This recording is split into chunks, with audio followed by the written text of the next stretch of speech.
So my question for you, because I think this is going to be a big issue with the base of the Democratic Party, and I don't think the Democratic strategists have quite grasped how big of an issue this is. Will you take AIPAC money, or have you taken AIPAC money? I'm not going to give you the shallow answer of saying yes or no. People in Israel have health care and have higher education, which I support. But people in rural Georgia don't. I may not be the perfect Democratic nominee. Wow.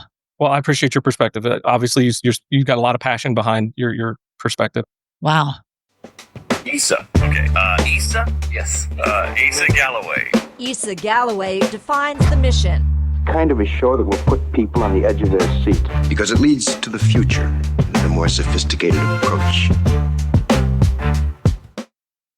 Welcome back to the show, guys. I have a very short but important video, and I'm going to call a few of you out. You're probably not going to like me after this, but for every single one of you who's complained about the Trump administration, of MAGA movement, Project 2025, for all of you who have protested, complaint and posted on social media about the influence of foreign lobbies or special interest groups, each and every one of you, especially if you've been out protesting for Gaza and stopping the genocide, and this is the key, you're not a registered voter, and you can be, and you don't vote in every single election that you legally can.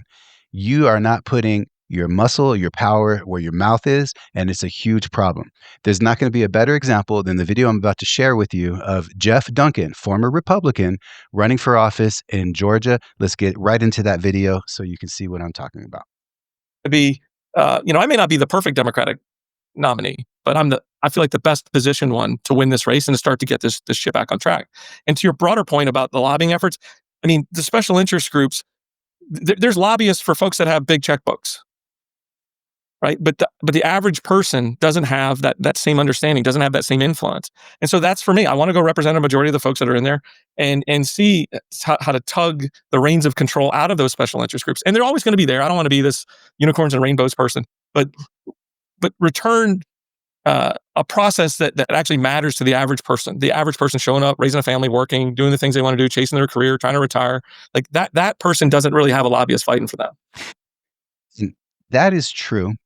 However, he's about to show his disingenuousness with this question, and this is specifically aimed at all of us who deeply, deeply care about the genocide in Gaza. Let's look. So can a politician that takes a lot of money, donations from these special interest groups like AIPAC,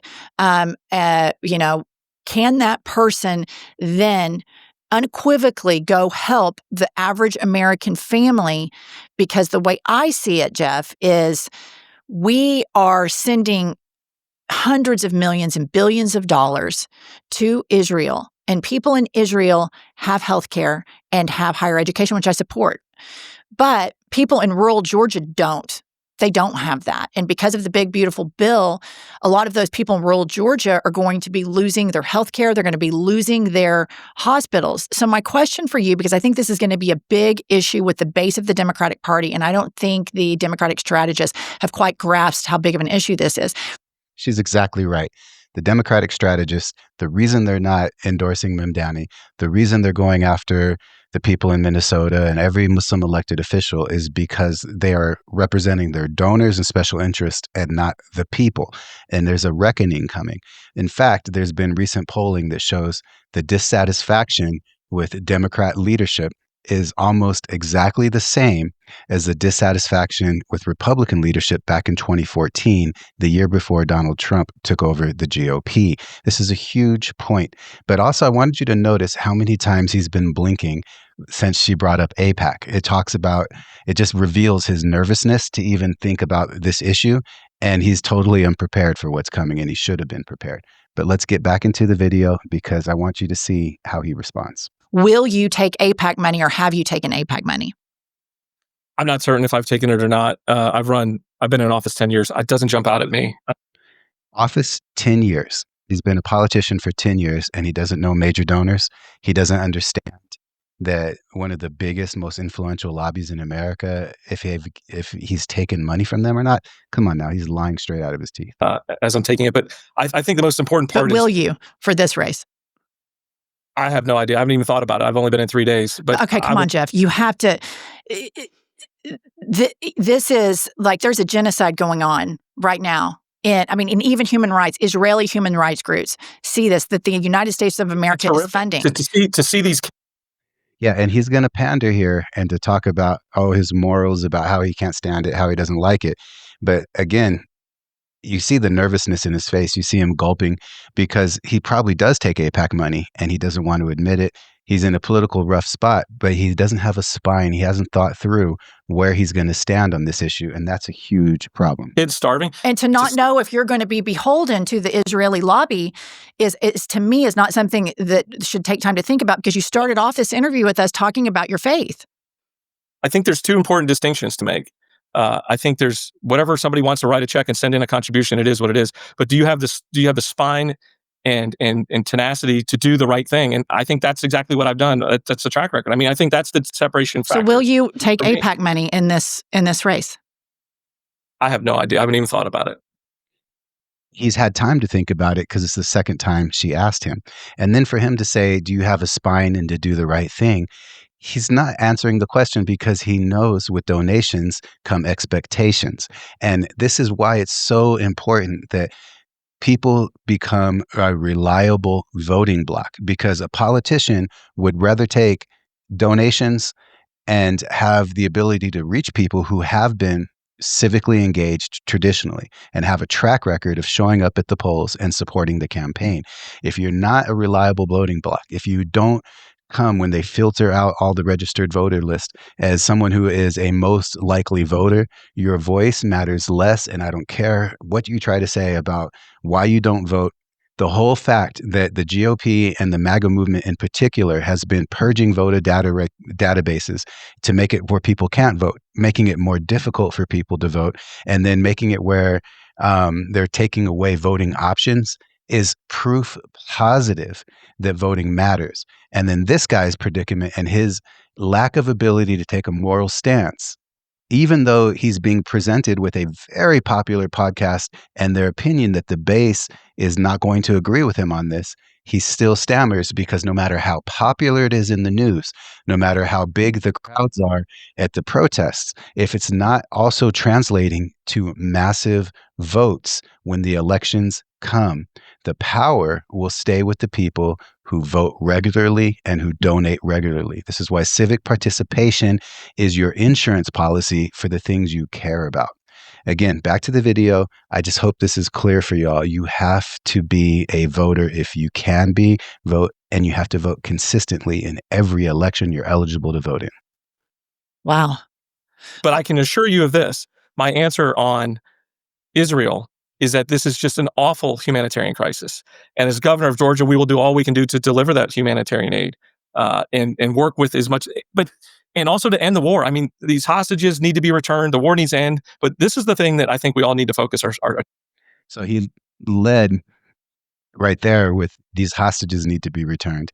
And then he talked about something that's probably going to get him in hotter water with his own base. Because again, remember, he's a Republican that turned Democrat because the MAGA movement wouldn't accept him. And then so now he's scrambling to see where he could get power to be, maintain his 10 years as a politician. And he said, we're going to get the aid as Georgians, as the governor of Georgia to the Palestinians. First off, is that the responsibility of the state of Georgia? Secondly, will the Georgia base from the GOP or your centrist, center-right people who are voting, is that something they want you to do? And then third, he's talking about ending the war. But at the same time, he's only saying that because he's being reactionary and he didn't think through that this position would come up.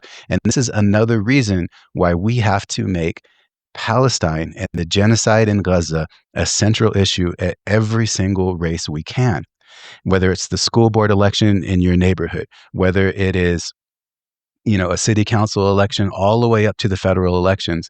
You have to give people the chance to have a moral stance, have moral clarity to say, I'm against genocide. I'm against the starvation of women and children. I'm against the killing of innocent women and children. If they can't take that stance, why would you vote for them? Why would you trust them on other stances? Because obviously their moral compass is out of whack. Attention on. Donald Trump has made this situation unbelievable. to make a mockery of kids that you can see their bones, you can see their very flesh hugged up against their ribs, and to say he's going to build beachfront condos in Gaza, it's disgusting. And okay, I want to take that moral clarity that you have right there and then ask you again, are you going to take money from AIPAC? 3 times he's been asked. He also tried to pretend like he had moral clarity by blaming it on Donald Trump. This is one of the most common things that happen. People blame an individual instead of addressing the real problem, which is policy-based and not enforcing the Leahy Law, giving vetoes from the United States so that no security councils can't hold Israel accountable. These are all tactics to divert. And he's trying to play to the anti-Trump sentiment in order to remain popular, because that's all he has left. Because, again, he was a Republican. He flipped to being a Democrat to stay relevant and stay in power once the MAGA movement rejected him. So, again, this is the 3rd time he was asked, will you not take AIPAC or Israeli lobby money? Let's watch his response and conclude the video. Because just there, you talked about, and AIPAC is what helped. They gave Trump over, I think, $200-300 million. Are you going to take money from a group that lobbies to deny that that's happening to those children? I'm not going to give you the shallow answer of saying yes or no, because I have no idea. I've not thought about it. But I will not be beholden to anybody and their check. If somebody wants to write a check to support my campaign, that's their free will to do it. And here he's conflating the issue between individual donors and lobbyist and organizational money. Remember how the interview started? He was saying in this clip that the problem with politics is that the average Joe doesn't have a lobbyist representing them. And now he's saying he won't be holding to the money, even though he's going to possibly take the money. So you got all you need to see out of this candidate here. It's ridiculous. Let's get back to a moral compass. I'm going to let him finish because I think he does himself and digs himself more of a hole. And then also just look at the host's face from the I Had It podcast. She looks like a disappointed mom wishing that her son had better morals. And I will sit there and make the decisions that are best for, I believe, in a wisdom-filled way, for me. And as Georgia, that's my exact position. Israel was attacked. It was a horrific day, October 7th. We need to figure out ways to drive those hostages back, and we need to figure out a way to deliver those humanitarian. And people need to if stop. Benjamin Netanyahu would quit bombing Qatar, Doha, where the hostage negotiations were happening, then maybe that would help get a ceasefire. And so I think what we're looking for are politicians that quit lying and that don't cover for Benjamin Netanyahu. And this is a huge party in the base of the Democratic Party. In your urban centers of Atlanta, this is a very big driving force. And you have Marjorie Taylor Greene, who is a nut, who is an anti-Semite, like a real Jew hater, who is using this right now, saying MAGA is Israel first. And when people don't know all of the scope of it, that in rural Georgia, they're going to hear that. Marjorie Taylor Greene said that? Yeah. Okay. Yeah, so she's filling a vacuum right now where, and she has outside her office, Marjorie Taylor Greene, it says no foreign lobbyists allowed here. But Marjorie Taylor Greene cherry picks which human rights she cares about. She cares now about Gaza, because I think my belief is at the core of that is she's an anti-Semite, but she doesn't care about gay people, Black people, human rights, et cetera. So I just think this is a huge issue. And I think if you can have moral clarity to talk about the starvation, the famine, and the genocide, then it's a very easy jump to then just say across the board, you wouldn't believe how popular you'd be, Geoff. You just wouldn't believe how popular you'd be if you said, I am not taking money from AIPAC. The Democratic strategists are misreading this, and I'm just telling you, it is a big thing. And there are some very bad actors that are filling this vacuum and void of Democratic leaders not being very black and white about this. She's given him so many chances, lined it up, explained it to him, even showed how he's being outflanked by MAGA on this issue. Watch what he does in response. Well, I appreciate your perspective. Obviously, you've got a lot of passion behind your perspective, and I appreciate that. And we'll certainly continue to look at it. But I just want to thank you for taking the time out. And please, if you don't do anything else today, renew or check on your status as a registered voter. If you are in a state with an off-year election, like I am in Colorado, Texas, a number of other states are doing it, look at your ballots. If you get a blue book, if you, just educate yourself and vote. November 4th is just like 34 days away. So God bless you all. I hope you have a fantastic rest of your week. Thanks again for spending time with me. ESA. Okay. Issa? Yes. Issa Galloway. Issa Galloway. Issa Galloway. Issa Galloway. Issa Galloway, convert to Islam, defines the mission. Kind of a show that will put people on the edge of their seat. Because it leads to the future, the more sophisticated approach.